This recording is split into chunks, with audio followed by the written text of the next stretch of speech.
Sena l-bot mill-100 anniversarju tal-ġrajja storika tas-7 Ġunju għaddejja riċerka indipendenti sabiex jiġi determinat jekk kienx hemm vittmi oħra marbuta mal-istess ġrajja.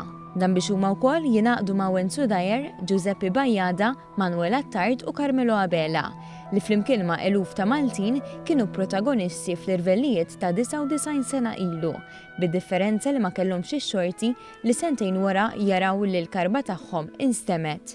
Biswit il-qabar tal-Vittmi fiċ-Ċimiterju tal-Addolorata, iċ-Chairman tal-Kumitat Festi Nazzjonali qal li sas-sena d-dieħla għandu jiġi stabbilit l-isem tal-vittmi l-oħra li mietu fis-7 ta' Ġunju tal-1919. Qal ukoll li għall-100 anniversarju qed issir riċerka biex flimkien mal-Uffiċċju tal-Ispeaker u ma' Heritage Malta tittella esibizzjoni fid-daħla tal-Parlament.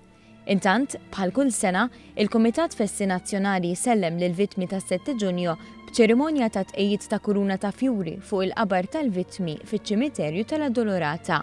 Hawnhekk tfakkar li 99 sena ilu 4 Maltin ċarċru demmhom għall-inġustizzji li kien qed isofri l-poplu Malti taħt l-Ingliżi biex illum, kważi 100 sena wara, id-demm ta' dawn il-Maltin huwa rifless fix-xewqa li pajjiżna ħarridni f'idejh u beda jiddetermina id-destin tiegħu.